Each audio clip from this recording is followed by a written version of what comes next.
coming to you from Huntington Beach. So I'm here for a conference called the ROI Summit, run by Hello 7, Rachel Rogers. Oh, it's been amazing.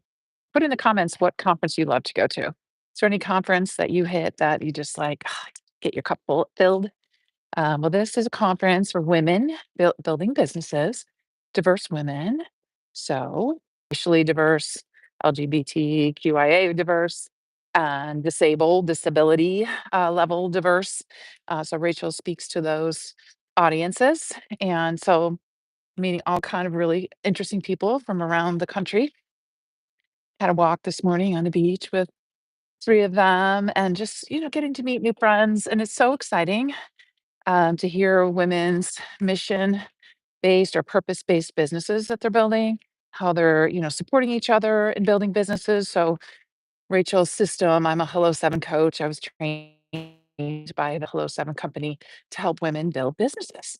I'm also a neuroimmunologist, so I love to share the neuroscience that helps us grow and also helps keep us distracted.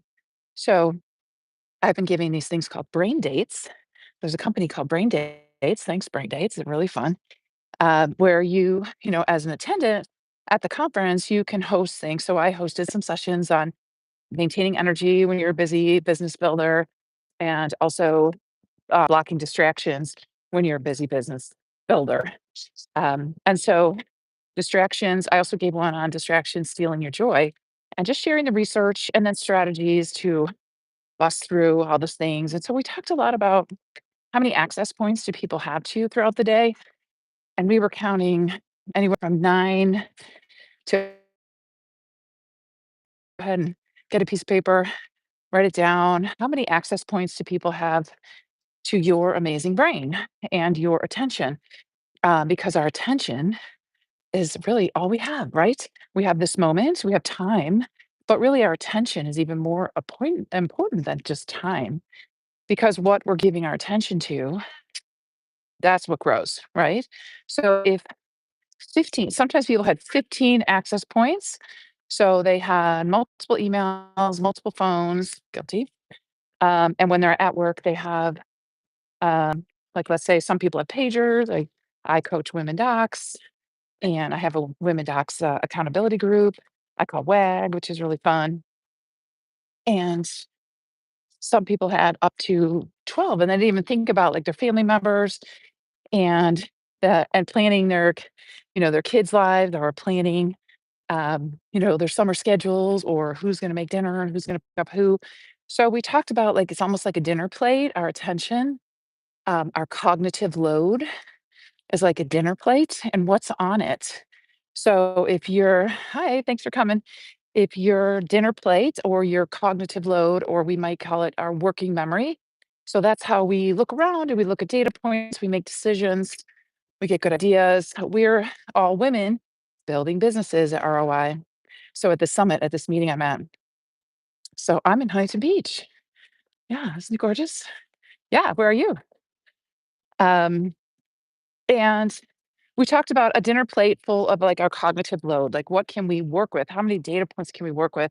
Almost like the RAM of, your phone or your computer. And how what can go? Um, a vegan teacher? Yeah, I ate a vegan breakfast. Well, vegetarian breakfast. I'm not the vegan teacher, but glad to look like them, I guess. Um, okay, so cognitive load. So what's on your dinner plate? Like how full is your plate when you're trying to get something done? Anyone here trying to build a business? So I'm at this conference called ROI, and it's all full of women building businesses or non-binary people building businesses. And they're busy, right? And so we have to say, like, we only have so much cognitive load, only so much cognitive power. So think of it like a dinner plate. Like what's on there? How many emails, phones, things are you thinking about at once? We talked a little bit about just number one, becoming aware, because most people thought there was about 9 or 10. And the more we thought about it, there was 15 access points. Another way to think about it is like if you were a house with all the windows and doors open and you just let everyone come in. Like how often do you do that? Turning, get dizzy.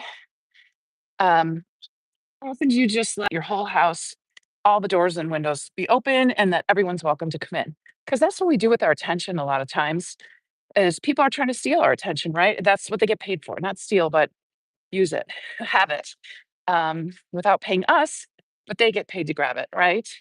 And that's really all we have. We have time, we might have money, but we really only have our attention to build things. And so, who are you sharing your attention with? Who can grab it when they want? Do you close the doors and windows or you just let everybody in? How full is your plate? Your cognitive load? We call it your working memory. Like, how many data points can you handle at once to make good decisions?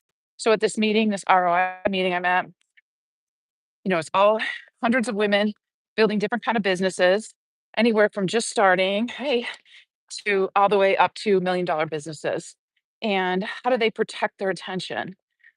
So they talk about CEO time, like the time that you have to determine your future, whether it be you personally or your business's future.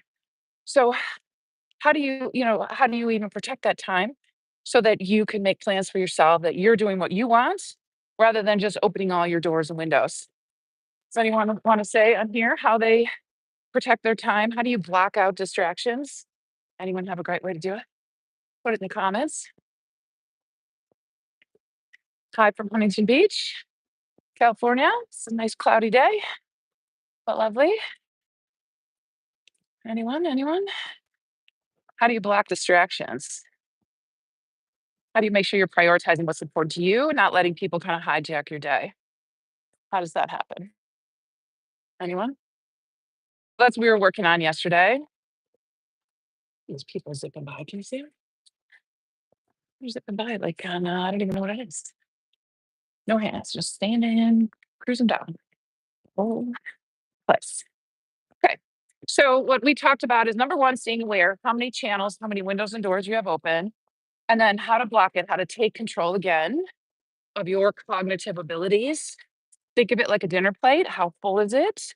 Or think about it like a house with all the windows and doors open. See which ones you can definitely close during your CEO time. When you're trying to plan your future, don't let everybody in to disturb and take some of that space. If you want to make the best decisions you can, right? So go ahead and put in the chat. You're going to block a few panels so you can have your CEO time and plan your best future. Live fully in your gifts. So I'm Dr. Mary Rental. I like to make neuroscience understandable and help professionals find joy with neuroscience tools. Okay, reach out with any questions. All the best, guys. Stay well.